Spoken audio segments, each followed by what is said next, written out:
महात्मा बुद्ध ने आत्मा परमात्मा का जिक्र क्यों नहीं किया?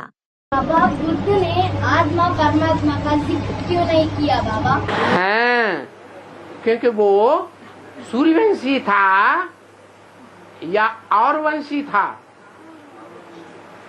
थर्ड क्लास धर्म का था या फर्स्ट क्लास धर्म का था। हाँ, अल्लाह के द्वारा स्थापन किया हुआ जो अव्वल नंबर का धर्म है, सूर्यवंश, देवी देवता सनातन धर्म का स्थापन करने वाला था या थर्ड क्लास धर्म का मुखिया था? कौन था? थर्ड क्लास था। इसलिए उसने न भगवान के द्वारा बताए हुए आत्मा को जान पाया, आत्मा की गहराई को भी नहीं समझ पाया, और आत्माओं के बाप को भी नहीं समझ पाया, स्वर्ग को भी नहीं समझ पाया कि भगवान आकर कैसे स्वर्ग रचता है। तो फिर वो वर्णन कैसे करेगा जब समझ ही नहीं पाया। इसके बारे में भगवान बुद्ध ने कहते हैं कि सारा ढेर सारा साहित्य दिया ज्ञान का और अच्छी अच्छी बातें ही सुनाई,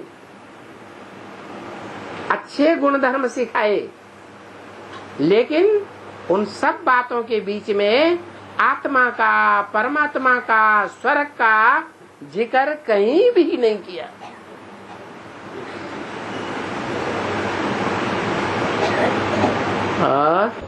इसलिए वो भी विधर्मी हो गए ना बाबू। है जी, इसलिए वो भी विधर्मी हो गया, विपरीत। विधर्मी तो है ही, लेकिन विधर्मियों में भी इस्लाम धर्म से भी नीचा धर्म है।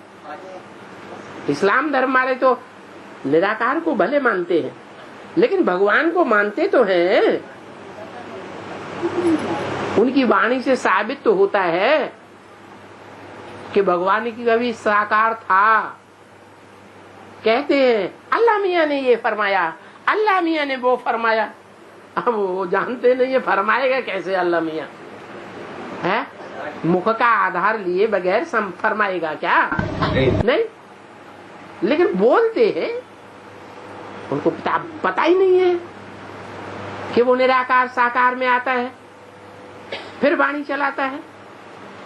मुस्लिम लोग भी निराकार को मानते हैं ना? हाँ जी, तो बौद्ध में बाद आ गए है? बौद्ध के बाद में आ गए कृष्ण। हाँ, वो और भी नीची प्रकृति के हैं, वो तो महादुष्ट है। क्या? कैसे दुष्ट हैं? भारत की परंपरा रही है कि दूसरों को फालतू दुख नहीं देना है, अपने राज्य में सुखी रहना है, दूसरों के ऊपर फालतू आक्रमण नहीं करना।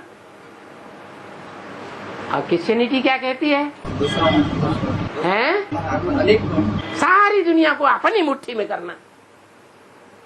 हिस्ट्री में उन्होंने अपनी मुट्ठी में करने की कोशिश की या नहीं की? हैं? चाहे हिटलर हो, नेपोलियन हो, कोई भी हो, हैं? अलेक्जेंडर हो,